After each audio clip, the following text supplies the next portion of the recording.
Hello and welcome to achievers hi dear learners of IGNOU MS psychology. Second year में clinical psychology opt करने वाले students के लिए आज हम थर्ड पेपर का इजी नोट्स का एक्सप्लेनेशन बिगिन कर रहे हैं, which is paper 3 MPCE 013 psychotherapeutic method paper का नाम है और एमपीसीई 013 इसका कोड है। इसके इंपॉर्टेंट टॉपिक्स को कवर करेंगे जो आपके अपकमिंग एग्जामिनेशंस के लिए बहुत ज्यादा इंपॉर्टेंट है, आपको बिल्कुल भी मिस नहीं करने हैं। ऑलरेडी आप में से कई स्टूडेंट्स ने ये नोट्स परचेज किए हुए हैं, तो आप पढ़ तो रहे ही होंगे, लेकिन वीडियो एक्सप्लेनेशन के लिए बहुत सारे स्टूडेंट्स डिमांड कर रहे थे कि ज्यादा अच्छे से समझ में आता है जब चीजें सुनाई भी देती हैं कानों में। तो आज हम ज्यादा टाइम ना लेते हुए शुरुआत करेंगे और कोशिश करेंगे कि एटलीस्ट 4 टॉपिक इस वीडियो में हम कवर कर लें, क्योंकि एग्जामिनेशन काफी नजदीक है आप लोगों के और आपको जल्दी ही सब कुछ पढ़ना है। कुछ टॉपिक्स आपको ऐसे मिलेंगे जो आप प्रीवियस अपने पेपर्स में पढ़कर आए हैं, जैसे कि जो आपका 11 और 12 कोड है उसमें वो टॉपिक आपको कॉमन मिलेंगे। तो मैं बहुत डीपर नहीं करूंगी, लेकिन हाँ, जहाँ रिक्वायरमेंट है वहां जरूर करूंगी। मुझे खुद से पता है कि कहाँ मुझे किन चीजों का कैसे बैलेंस करना है। So you already have so much of faith on me, तो डोंट वरी, मेरे साथ कनेक्टेड रहिए। शुरुआत करते हैं कॉग्निटिव बिहेवियरल थेरेपी से। ये एक ऐसा टॉपिक है जिसके बारे में बहुत बात हुई है, लेकिन अभी देखिए यहाँ पे कुछ 33 के अराउंड टॉपिक्स हैं, 32 हो जाएंगे, एक टॉपिक रिपीटेड है। तो अब हम यहाँ पे कॉग्निटिव बिहेवियरल थेरेपी से बात करेंगे। जब कॉग्निटिव बिहेवियरल थेरेपी पर 10 मार्कर में क्वेश्चन आता है तो इसके अंदर बहुत सारी चीजें आपको लिखनी होती हैं। एक तो इंट्रोडक्शन में आप बताएंगे कि सीबीटी होती क्या है, क्या इसका पर्पस होता है। अभी तक तो आप ये चीज समझ चुके होंगे, इतनी सारी पढ़ाई अपने फर्स्ट ईयर और सेकेंड ईयर की जो मिला के की है उसमें आप ये जान गए हैं कि कोई भी थेराप्यूटिक अप्रोच हो, चाहे वो सीबीटी हो या कोई भी मेथड हो, उसका अल्टीमेट एम क्या होता है? किसी भी पर्सन के डिस्ट्रेस को कम करना, उसको एक इमोशनल सपोर्ट देना, उसे उसकी जो लाइफ में डिस्टरबेंस हो गया है, उसकी मेंटल फंक्शनिंग में प्रॉब्लम आ गई है, उसको ट्रैक पर लाने की कोशिश करना, यही सारे काम होते हैं। तो जाहिर सी बात है, पेपर कोई भी हो, ऑब्जेक्टिव तो नहीं बदलेगा थेरेपी का। तो यही चीजें हमें इसमें कवर करनी होती हैं। Cognitive behavioral therapy is a widely used type of psychotherapy that focuses on identifying and changing negative thought pattern and behavior। दो चीजों को इंक्लूड किया गया है क्योंकि कॉग्निटिव एंड बिहेवियरल दो थेरेपी यहाँ पे यूज होती है, दो का कॉम्बिनेशन होता है। तो किन दो चीजों पर हम फोकस करते हैं? एक तो होता है नेगेटिव थॉट पैटर्न्स, दूसरे होते हैं बिहेवियर। ये दोनों ही चीजों में अगर किसी भी तरीके का इश्यू देखने को मिल रहा है, हमारे थिंकिंग पैटर्न में कोई प्रॉब्लम आ रही है, तो हमारी बातों से वो चीजें पता चलेंगी। हमारे बिहेवियर में कोई इश्यू है तो हमारे हमारे एक्शन से पता चलेंगी। तो ये सभी चीजें जो ओवरऑल हमें इमोशनल डिस्ट्रेस देती हैं या फिर हमारे अंदर कोई भी मेंटल हेल्थ इश्यू क्रिएट करती हैं, तो उसको फोकस करने का काम इस थेरेपी के थ्रू किया जाता है। It is based on the idea that our thoughts, feeling and behaviour are interconnected, which is true. हमारे जो थॉट्स होते हैं ना, हमारी जो फीलिंग्स होती है और हमारे बिहेवियर इंटरकनेक्टेड है। जो कुछ भी हम सोचते हैं और वैसा ही हम फील करते हैं। आप जैसा सोचते हैं उसका ऑपोजिट कैसे फील कर सकते हैं? आप मुझे बताइए, क्या प्रैक्टिकली पॉसिबल है? नहीं। तो जो हम सोचते हैं, जैसा हम फील करते हैं और फिर उसके बाद उस चीज को अपने एक्शन के थ्रू भी दिखाते हैं। हालांकि बिहेवियर में एक चीज और आती है कि बहुत सारे लोग जो मन में चल रहा है उसका ऑपोजिट बिहेव करते हैं।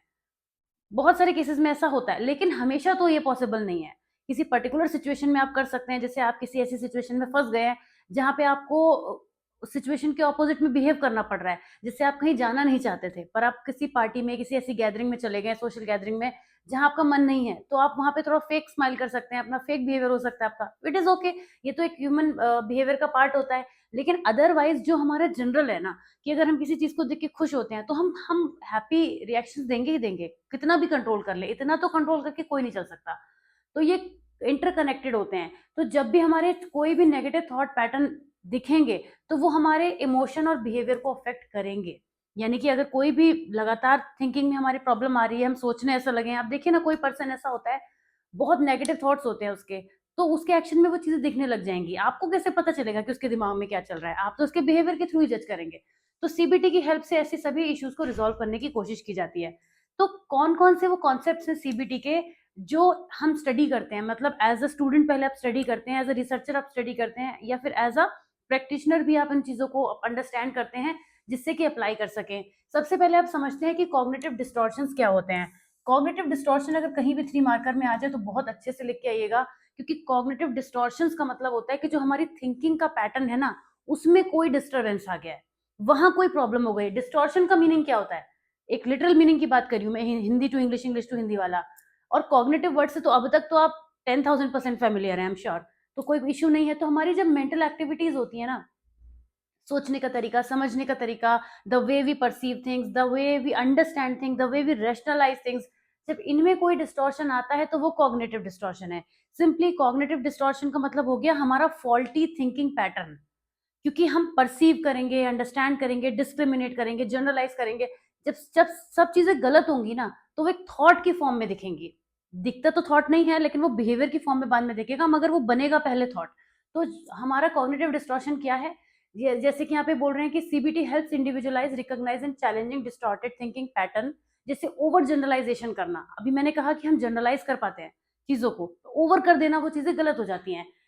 Thinking someone is always true based on a single experience. इसके अलावा और भी बहुत सारी जितनी भी आपको चीजें दिख रही हैं, कॉग्निटिव डिस्टॉर्शन को स्टडी किया जाता है सीबीटी के थ्रू, और उसको करेक्ट करने की कोशिश की जाती है, सिर्फ स्टडी करके छोड़ा नहीं जाता है।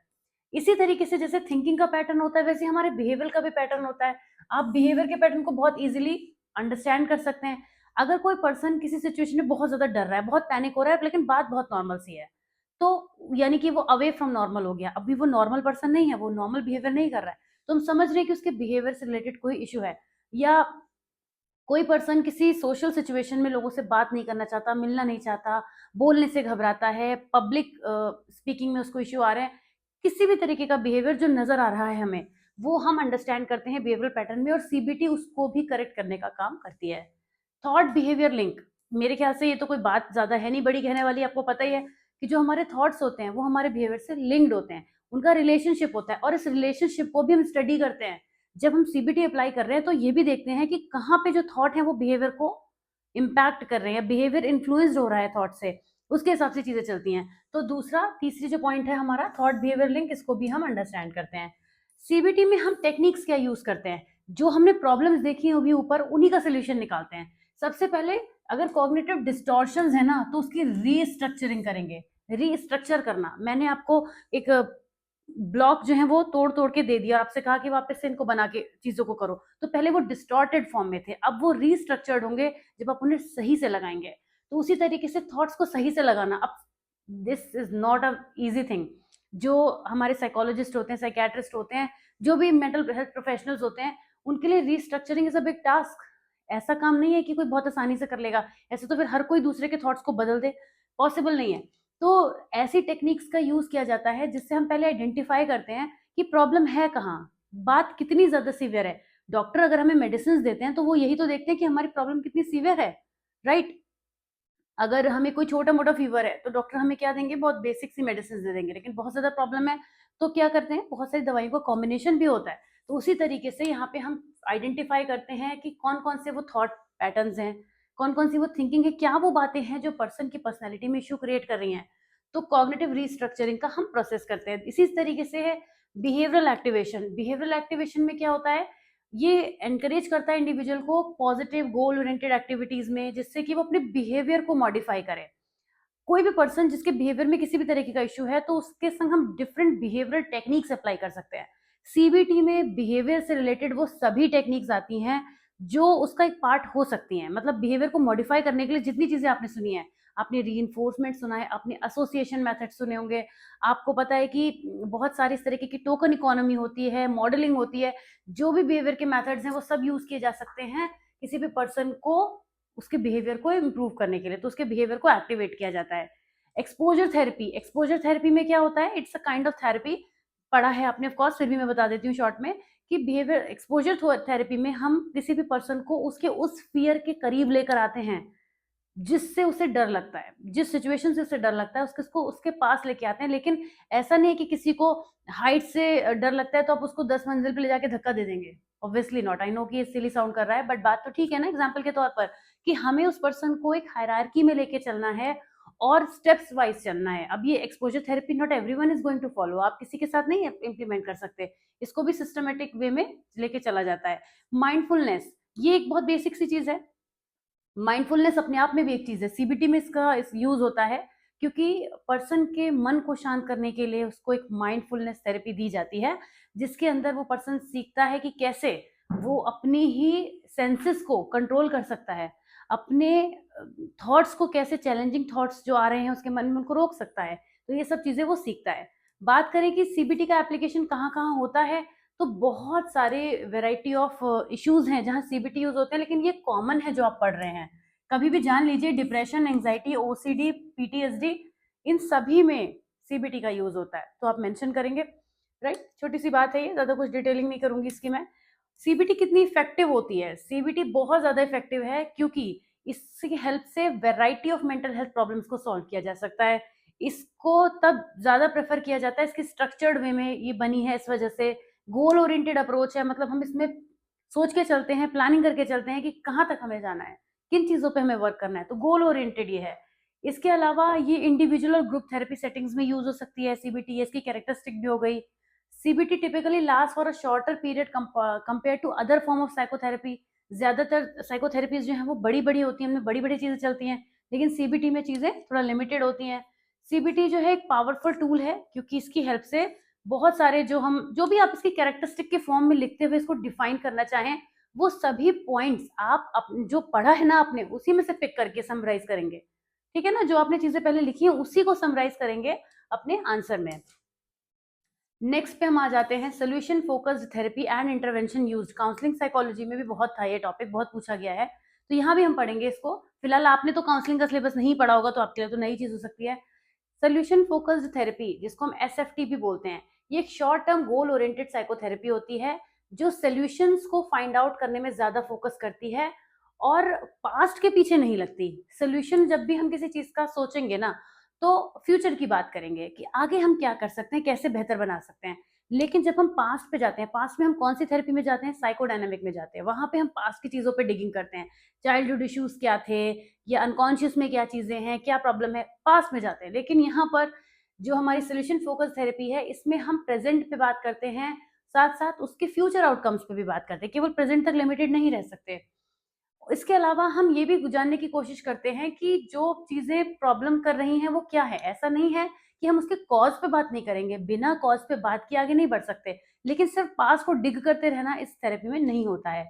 It operates under the believe that clients have the resources and strength within themselves to overcome difficulties. ये बात ज्यादा ध्यान में रखने वाली है कि क्लाइंट्स में जो भी कैपेसिटी होती है, रिसोर्सेज होते हैं, कि वो खुद ही उन डिफिकल्टीज से बाहर आ सकते हैं। It aims to help clients identify solution, set achievable goals and make positive changes in their life. Of course, जैसे मैंने आपको बताया कि बेनिफिट तो होगा ही। ऐसी कौन सी थेरेपी है जिसको ये अप्लाई करने के बाद उसका फायदा नहीं होता? जाहिर सी बात है, ऐसे तो कोई भी नहीं है। अब सोल्यूशन फोकस थेरेपी के कोर कॉन्सेप्ट्स की बात करें, तो सबसे पहले इसकी स्ट्रेंथ क्या है, क्या रिसोर्सेज हैं। It focuses on the strength, skills and resources that clients already possess rather than dwelling on weakness or past failure।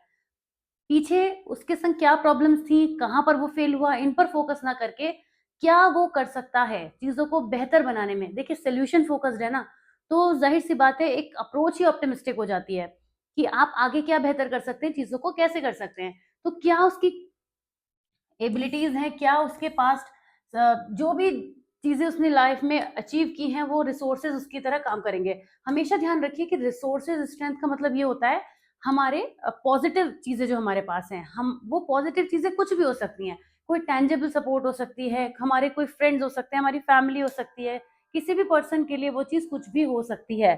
तो हमें स्ट्रेंथ और रिसोर्स में ये समझ के चलना है कि पर्सन के पास वो कौन से पॉजिटिव पॉइंट्स हैं जो उसको हेल्प कर सकते हैं।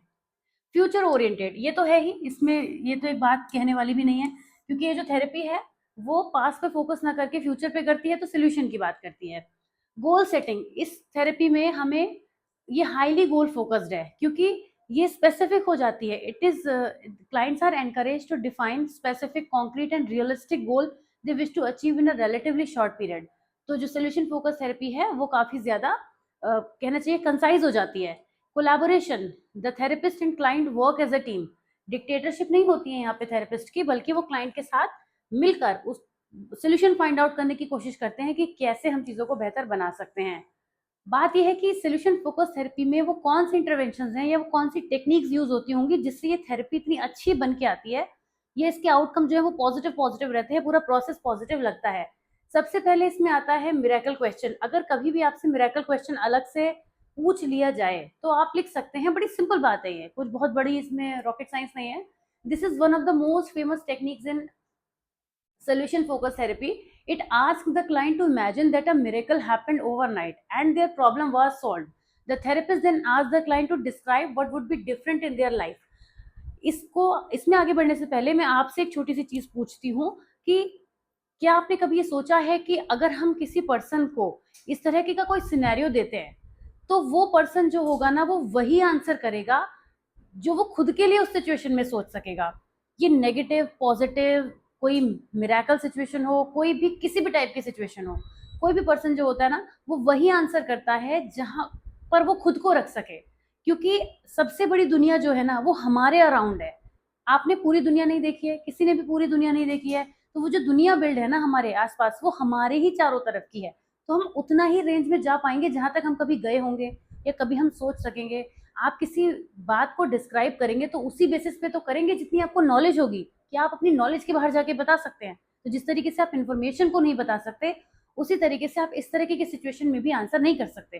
तो मिरेकल क्वेश्चन का जो पर्पस होता है वो यही होता है कि इस पर्सन से ये जानने की कोशिश की जाए कि ये इस सोल्यूशन का या इस प्रॉब्लम का बेस्ट सोल्यूशन क्या निकालता। तो ऐसे में जो क्लाइंट है वो इमेजिन करता है कि अगर उसके साथ कोई ओवरनाइट मिरेकल होगा तो वो कैसे उस सिचुएशन को हैंडल करेगा। इससे क्या होता है, हम ये समझ पाते हैं कि क्लाइंट की कैपेसिटी क्या है, वो किस हद तक चीजों को सॉल्व कर सकता है। कि ऐसा तो नहीं हम इम्पोज कर दें, हमारे पास उससे भी बड़ा सोल्यूशन हो सकता है, लेकिन क्या क्लाइंट उसको करने के कैपेबल है। तो ये मिरेकल क्वेश्चन बहुत हेल्प करता है इस चीज में, ये फाइंड आउट करने में कि हमारा क्लाइंट कहाँ तक जा सकेगा। ओके, तो ये एक एग्जाम्पल आप लिखेंगे जिससे आप बताएंगे कि हम कर सकते हैं। Then comes scaling question. Scaling question से हम किसी भी पर्सन की सेल्फ एफिकेसी का अंदाजा लगाते हैं, एफिशिएंसी का। जैसे किसी भी पर्सन से आप ये पूछिए कि on a scale of 0 to 10 what do you think how much capable you are of doing a particular task. ऐसे में पर्सन अगर जेन्युइन आंसर देगा, हालांकि यहाँ प्रॉब्लम ये आती है कि अगर सोशल डिजायरेबिलिटी एक इशू बन के आ जाए तो हर कोई पर्सन खुद को 10 में से 10 देगा, 11 भी दे देगा अगर उसका बस चले तो, जबकि वो दे नहीं सकता। तो ऐसे में स्केलिंग क्वेश्चन का थोड़ा सा ड्रॉबैक रहता है, लेकिन अगर हमारा क्लाइंट ऑनेस्ट है, वो सचमुच में चीजों पे वर्कआउट करना चाहता है, तो वो स्केलिंग क्वेश्चन में भी आंसर सही से देगा। Scaling is used to help clients assess the severity of their problems and measure their progress. The therapist might ask clients to rate their situation on a scale from 1 to 10, जहाँ पे 1 worst problem situation दिखाएगा, 10 best है। Situation को assess कर सकते हैं, process को assess कर सकते हैं, सोल्यूशन के बारे में कुछ भी कर सकते हैं। स्केलिंग क्वेश्चन की हेल्प से हम बहुत सारी चीजों को फाइंड आउट कर सकते हैं। जैसे एग्जाम्पल में दूसरी चीज दी है कि 1 से 10 के स्केल पर आप ये बताइए कि how close are you to reaching your goal, what would it take to move from 5 to 6, right, 5 to 6। तो इस तरीके से जो हमारा क्लाइंट है उसी से हमें पता चलता है कि वो कहाँ तक जा सकेगा, कितना कुछ कर सकेगा। देन एक्सेप्शन फाइंडिंग, ये भी एक टेक्निक होती है सोल्यूशन फोकस थेरेपी में। ये जितनी टेक्निक्स आप पढ़ रहे हैं ये जान लीजिए कि अगर ये 3 मार्कर में आ गई ना तो आपको छोड़ के नहीं आनी है, क्योंकि अपने आप में इंडिपेंडेंटली पूछी जा सकती है। This technique involves identifying times when the problem is less severe or does not occur. The therapist helps the client explore these exceptions and how they can be recreated. It helps clients see that solutions already exist within their current behavior. Exception finding में हम क्या करते हैं, जैसे example से पहले relate करूंगी। Can you think of a time when the problem was not an issue? What were you doing differently then? तो यहाँ पे हम क्या करते हैं, उन चीजों के बारे में सोचते हैं कि जब ये प्रॉब्लम लेस सीवियर थी तब आप क्या कर सकते थे। इमेजिनेशन कराते हैं अपने क्लाइंट से, तो वो हमें ये बताता है कि वो ऑन अ लोअर स्केल पे चीजों को कैसे हैंडल कर सकता था, उसके बाद आगे कैसे कर सकता था। तो हमें यहाँ से एक अगेन सेम चीज ही करते हैं, मेथड वही चीज है, क्योंकि हमारा पर्पस जो थेरेपी में है वो वही है, तो हमें आइडिया लगता है। कोपिंग क्वेश्चन में भी हम यही काम करते हैं कि अगर हमें ये पता चल जाए कि these questions help clients recognise how they have manage difficulties in the past में उन्होंने कैसे कोप किया है, हमें वहां से बहुत सारा डेटा और इन्फॉर्मेशन मिल जाएगी कोपिंग क्वेश्चन को पूछ के। How have you manage to cope with this problem so far. अब मैं आपको एक बहुत अच्छा इसका आंसर देती हूँ कि जैसे मैं खुद को यहाँ सिचुएशन में बता रही हूँ आपको रख के कि मैं किसी भी साइकियाट्रिस्ट से मिलूँ, किसी साइकोलॉजिस्ट से मिलूँ, तो मेरे और उनके बीच में प्रॉब्लम डिस्कस ना होके हम लोग नॉलेज पे आ जाते हैं। किसी से भी बात होती है, तो जैसे मैं एक डॉक्टर से बातचीत कर रही थी, तो we were talking about the OCD thing कि ओसीडी में कैसे चीजें होती हैं। तो that issue was about someone, तो वहां पे इशू से ज्यादा एक कॉन्वर्सेशन होने लगा, क्योंकि आई कुड टेल कि क्या coping strategies as a person, मैं अगर खुद की बात करूं तो मैं क्या कोपिंग स्ट्रेटजीज यूज कर सकती हूँ। राइट? तो कोई भी पर्सन आपको अपनी स्ट्रेंथ और कैपेबिलिटीज के हिसाब से बात करेगा। एक ऐसा पर्सन जो सेम फील्ड से है, मान लीजिए कोई, मुझे हटा दीजिए, आप किसी और पर्सन को अज्यूम कर लीजिए, एक साइकोलॉजी के स्टूडेंट को ले लीजिए, राइट? अब एक साइकोलॉजी का स्टूडेंट जो है वो साइकेट्रिस्ट के पास गया फॉर सम इश्यूज, और एक दूसरा पर्सन जो नॉन साइकोलॉजी का है वो साइकेट्रिस्ट के पास गया। तो दोनों के बात करने के तरीके से, जो साइकेट्रिस्ट है वो ऑफ कोर्स वो साइकोलॉजी के हैं तो वैसे भी अंडरस्टैंड कर लेंगे, लेकिन इस पार्ट को साइड में रखते हैं। जो नॉन साइकोलॉजी वाला पर्सन है ना, उनको जो साइकेट्रिस्ट बातें समझाएंगे वो उस तरीके से समझाएंगे, इज मोर लाइक काउंसलिंग। लेकिन जो साइकोलॉजी वाले पर्सन से बातचीत होगी ना, वो ये समझते समझाएंगे कि इतना तो ये पहले से जानता है। मैं वो अपने एग्जाम्पल में जो दूसरे पर्सन के साथ सेट करने की कोशिश कर रही थी, मैं एक्चुअली वही कर रही थी। I was a psychology person there, और जो दूसरा पर्सन था वो नॉन साइकोलॉजी पर्सन था। लेकिन मैंने अपना एग्जाम्पल को शिफ्ट किया क्योंकि मुझे लग रहा है कि it could be a confusion in your mind.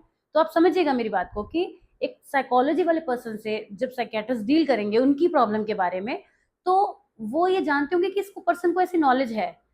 तो इफ दे विल आस्क कि आपने कैसे किया, तो उस पर्सन की कोप करने के तरीके में वो टर्मिनोलॉजीज भी आ सकती हैं जो उसने स्टडी की होंगी। लेकिन नॉन साइकोलॉजी वाला वो टर्मिनोलॉजी यूज नहीं करेगा, मगर आइडिया दोनों के में लगेगा। तो जो कोपिंग क्वेश्चन होते हैं, ये हमें ये बताने, इससे हमें ये हेल्प मिलती है कि जो हमारा क्लाइंट है ना, उसकी स्ट्रेंथ क्या है, किस हद तक वो चीजों को हैंडल कर सकता है, उसकी वल्नरेबिलिटी कितनी है।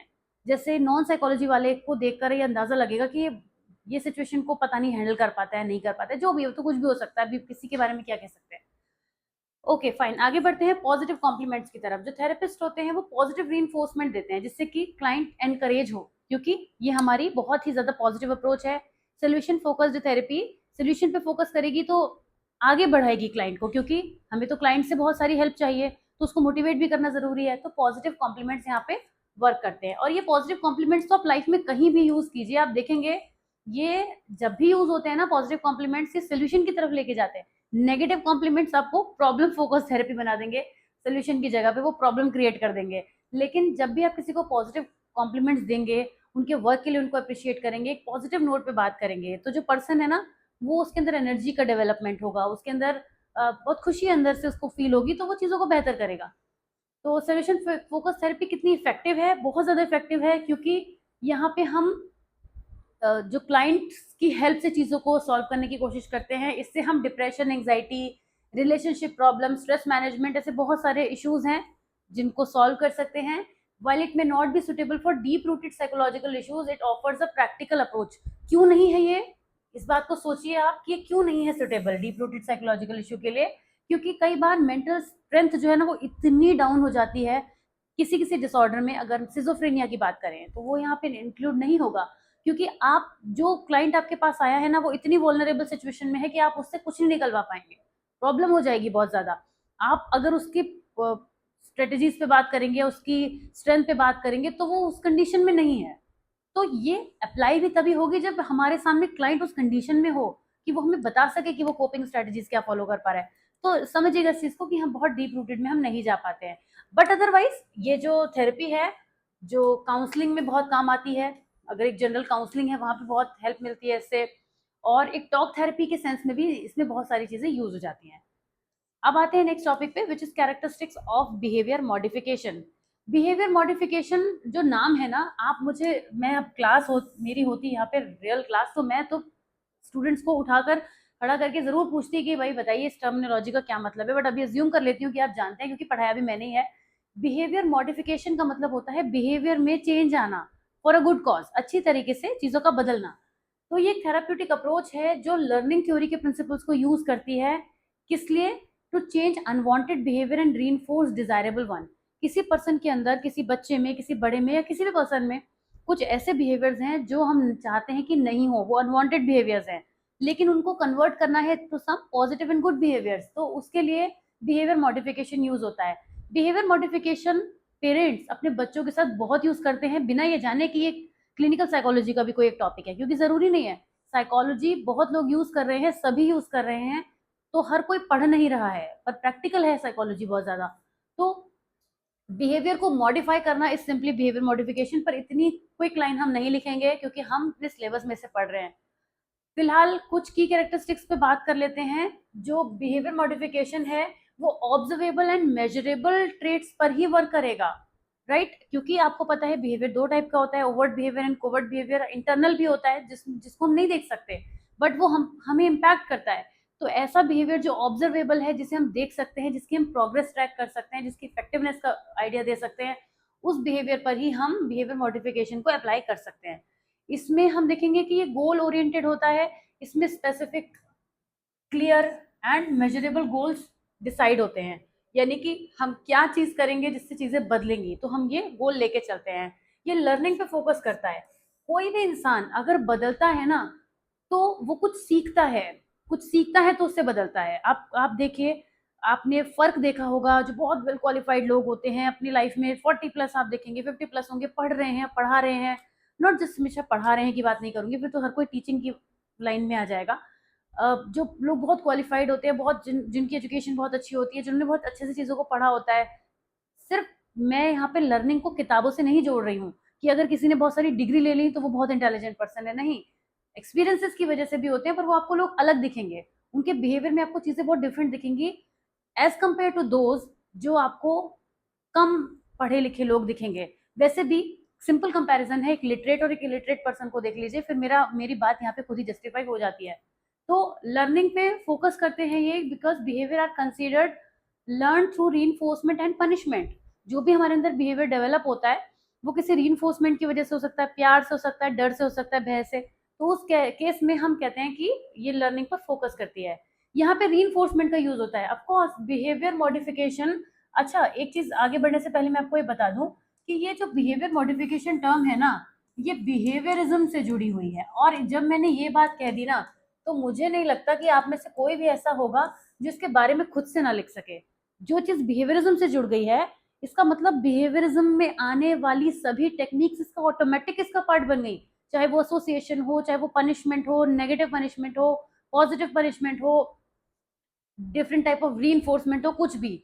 जो भी बिहेवियरिज्म में आप जानते हैं कि बिहेवियरिज्म इस चीज पे बात करता है कि हमारा जो बिहेवियर है, पहली बात तो वो ऑब्जर्वेबल बिहेवियर पे फोकस करता है कि जो चीज नजर आ रही है आप उसी को ठीक कर पाएंगे।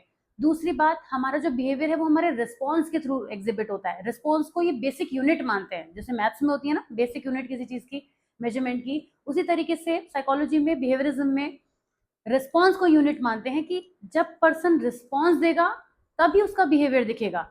तो जो भी टर्मिनोलॉजी आपने सो फार पढ़ी है वो बिहेवियर मॉडिफिकेशन में एज अ स्ट्रेटेजी यूज होगी। जितनी भी टेक्निक्स आप जानते हैं, मेरे ख्याल से जानते होंगे आप, क्योंकि बहुत सी बातें मैं अपने वीडियोस में करती रहती हूँ।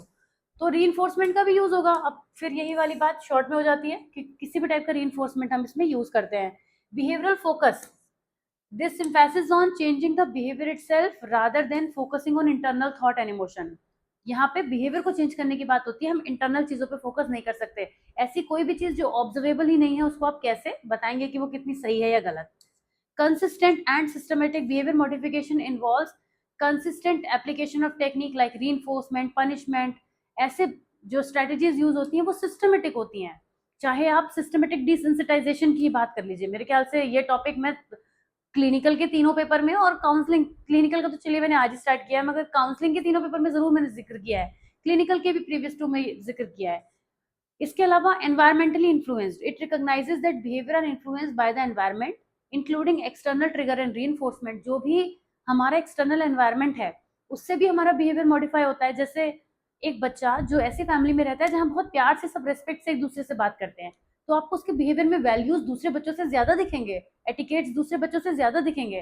तो ये जो भी चीजें हैं ये हमें ये बताती हैं कि बिहेवियर एनवायरनमेंट से भी इन्फ्लुएंस होता है। तो बिहेवियर मॉडिफिकेशन में इसको भी हम कंसीडर करते हैं कि हम किसी बच्चे के साथ लगे हुए हैं उसका बिहेवियर मॉडिफाई कराने में, लेकिन एनवायरनमेंट पे वर्क नहीं कर रहे हैं उसके, तो इसका मतलब हमारा जो प्रोग्रेस है वो हमें उतनी अच्छे से नहीं मिल पाएगी।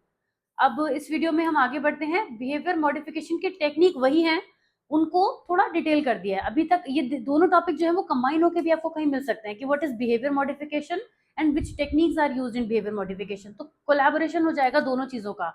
तो अभी जो मैं आपसे बातें कर रही थी मुझे वही सब आपको बताना है, मेरे ख्याल से मैं क्विक बता पाऊंगी, I am sure. Positive reinforcement क्या होता है? This involves rewarding desired behaviour. जो हम बिहेवियर चाहते हैं कि कोई पर्सन करे उसको रिवॉर्ड करना। जैसे एग्जाम्पल के लिए एक छोटा बच्चा पढ़ाई करने लगा, मतलब करने लगा से मतलब वो ज्यादा पढ़ता वढ़ता नहीं था, लेकिन धीरे धीरे हमारे समझाने से वो पढ़ने लगा।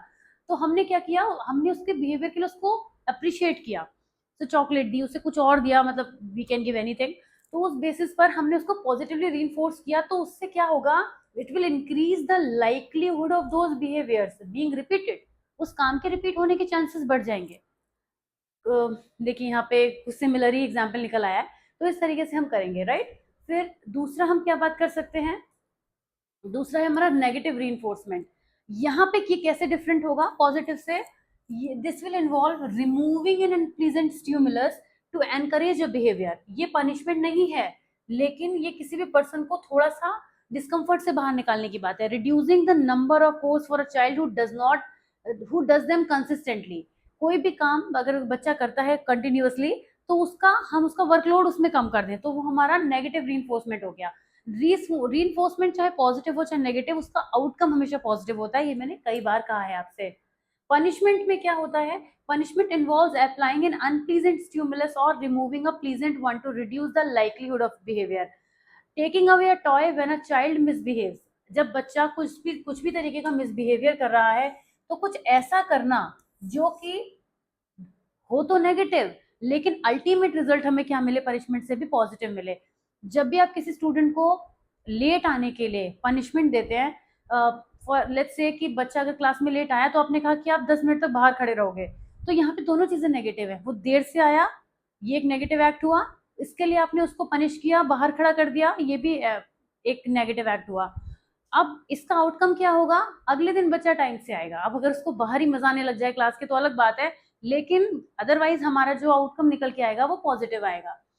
ओके, जोक से पार्ट आगे बढ़ते हैं। एक्सटिंक्शन। एक्सटिंक्शन में क्या होता है, ग्रेजुअल रिमूवल होता है। हम कई बार अपने बच्चों के साथ में, हमारा घर में कोई बच्चा कोई ऐसा बिहेवियर सीख लेता है अपने फ्रेंड से जो हम नहीं चाहते हाईलाइट करना, तो उसे इग्नोर करते हैं कि वो चीजें धीरे धीरे उसके माइंड से चली जाए, रिपीट ना हो। तो ऐसे में इग्नोरेंस की भी हेल्प हम लेते हैं। बट एक्सटिंक्शन जब होता है, तो कोई ऐसा बिहेवियर जो हम चाहते हैं कि उसके अंदर ना रहे, वो हट जाता है। Ignoring a child's temper tantrums to reduce attention seeking behaviour. ये भी बहुत किया जाता है कि एक बच्चा जो है वो बात बात पर रोने लगता है, तो एक पॉइंट के बाद उसको रोने को इंपॉर्टेंस नहीं दी जाती, तो बच्चे को धीरे धीरे समझ में आ जाता है कि ये रोने वाला काम गेम नहीं चल पाएगा मेरा। तो इस तरीके से एक्सटिंक्शन होता है। Shaping. This technique involve reinforcing successive approximation of a desired behavior. It is used when the target behavior is complex and cannot be immediately performed. जैसे कि teaching a dog to roll over by rewarding small steps such as lying down, turning its head. ये तो dog के case में हो रहा है, human के केस में भी ऐसा होता है कि कोई टास्क बड़ा कॉम्प्लेक्स सा है, तो उसको पार्ट्स में डिवाइड कर देना, जिससे वो चीज टुकड़ों में होने की वजह से शेप प्रॉपर गेन कर पाए। मॉडलिंग, जिसको हम ऑब्जर्वेशन लर्निंग भी कहते हैं, इस टेक्निक में हम ये चाहते हैं कि पर्सन वैसा बिहेव करे, तो सामने वाला पर्सन को वही बिहेवियर करना पड़ता है। आपने देखा होगा जो छोटे बच्चे होते हैं, उनसे अगर हम कुछ बुलवाना चाहते हैं, तो शायद 10 से ज्यादा बार उनके सामने वो चीज बोलनी पड़ जाती है, बोलो बेटा ये, बाय बोलो, बाय बोलो, बाय करो, बाय करो। कई बार ऐसा करना पड़ता है। At time it can be irritating for some people, but बच्चों के साथ में करना पड़ता है, क्योंकि बच्चे उसको देखते हैं, देखते हैं, देखते हैं, फिर कहीं जाके ग्रैस्प करते हैं, डिपेंडिंग ऑन कि बच्चा है कितना बड़ा। अब आप 6 महीने के बच्चे के सामने बाय करेंगे, वो कभी नहीं करेगा आपको। तो अगर 2 साल का बच्चा है, 2.5 साल का बच्चा है, तो वो चीजें देख के सीख रहा है। तो modelling is one of the behaviour modification. आप जैसा सिखाएंगे उसको, अगर आप बच्चे के सामने उसको ऐसे थप्पड़ दिखाएंगे, तो वो भी दिखाने लग जाता है ना, कॉपी करते हैं बच्चे। तो copying is simply modelling. Token economy, ये एक ऐसी स्कीम होती है, मेथड होता है रीइंफोर्समेंट का, जिसमें हम किसी भी बच्चे को या पर्सन को किसी भी बिहेवियर को मल्टीपल टाइम्स करने पर एक टोकन देते हैं। जैसे आप ये चाहते हैं कि जो कोई हमारा बच्चा है, वो अब आप हर बात पर देंगे अगर रिवॉर्ड, तो शायद रिवॉर्ड की वैल्यू भी खत्म हो जाए। मतलब आप ये चाहते हैं कि अगर बच्चा ने आज पढ़ाई करी, तो आपने उसको एक रिवॉर्ड दिया, वो बच्चा खुश हो गया, वो अगले दिन भी कर रहा है। अब एक पॉइंट पे आएगा, उसके लिए वैल्यू खत्म हो जाएगी, कि उसे लगेगा तो रोज ही मिल रही है मुझे चॉकलेट, रोज ही कुछ ना कुछ मिल रहा है। तो ऐसे में हम क्या करते हैं, उसको एक नंबर ऑफ टाइम्स का एक पैक बना देते हैं, पैकेज बना देते हैं बेसिकली, कि हमने उस बच्चे को ये बोला कि अगर आप इस वीक में रोज एक काम, कोई भी चीज जो हमसे चाहते हैं कराना, फॉर लेट्स से कोई टेबल लर्न कराना चाहते हैं, कोई न्यू वर्ड चाहते हैं, कि आप हर डे पर 3 न्यू वर्ड्स लर्न करोगे, and by the end of the week आपको अप्रॉक्स 20 वर्ड्स न्यू लर्न होंगे। तो अगर आप 20 वर्ड्स करेक्ट करोगे, then you will get something. और एवरी डे अगर आप 3 वर्ड्स करेक्ट सुनाओगे, so you will get 1 token every day. और आप इसे 7 डेज में एक्सचेंज कर सकते हो। तो एक तो उसकी कंटिन्यूटी बनेगी, हैबिट आएगी, दूसरा उसको पता रहेगा कि मुझे इस काम को ब्रेक नहीं करना है, वरना जो मेरी 4 दिन की मेहनत है वो खराब हो जाएगी, 5 दिन की मेहनत है खराब हो जाएगी। तो इससे वो फोर्स भी हो जाता है उस बिहेवियर को करने के लिए। तो this is called token economy. Time out, this technique involves removing an individual from a reinforcing situation. जैसे कि जब वो मिसबिहेव कर रहा है तो उसको प्ले एरिया से निकाल दिया, ऐसा कुछ करना, ऐसी कुछ अच्छी चीज को माइनस कर देना जब वो बुरी चीज को कर रहा है। कि sending a child to their room when they exhibit aggressive behaviour, अगर कोई बच्चा एग्रेसिव बिहेवियर कर रहा है तो उसको वहां से जो पॉजिटिव चल रहा है ना उसमें से हटा दिया, मतलब पॉजिटिव सिनेरियो में अगर कुछ नेगेटिव हुआ तो उसके लिए पॉजिटिव वाले पार्ट पर पनिश कर देना। This is called time out. तो बिहेवियर मॉडिफिकेशन बहुत एक स्ट्रक्चर्ड मेथड होता है, वेराइटी ऑफ अप्रोचेस होती हैं जो बिहेवियरिज्म में है। एसोसिएशन भी एक टेक्निक है जो हम जोड़ सकते थे। ऐसे तो आप जितना कुछ भी जानते हैं बिहेवियरिज्म के बारे में, वो एज अ टेक्निक आप ऐड कर सकते हैं। So this is what about this topic. बहुत इंपॉर्टेंट है बिहेवियर मॉडिफिकेशन। तो जरा अच्छे से समझा भी होगा आपने, इजी भी लगा होगा आपको, मुझे नहीं लगता कुछ डिफिकल्ट लगा। लेकिन साथ ही साथ आप मुझे ये भी बताइएगा कि आज का वीडियो आपको कैसा लगा, क्योंकि आप बहुत दिनों से वेट कर रहे हैं आई नो, और बहुत डिले होता जा रहा था। बट ट्रस्ट मी, जब आप इतना पढ़ेंगे तो ये आज के आपके 4 टॉपिक तो बहुत अच्छे से तैयार हो ही जाएंगे। मैं मिलूंगी आपसे नेक्स्ट टॉपिक में, which is psychodynamic therapy, and I hope you are following all the videos, lectures and everything, and I will see you super soon in the next video। आज के वीडियो के बाद मिलती हूँ नेक्स्ट वीडियो में। Till then take care of yourself, bye bye.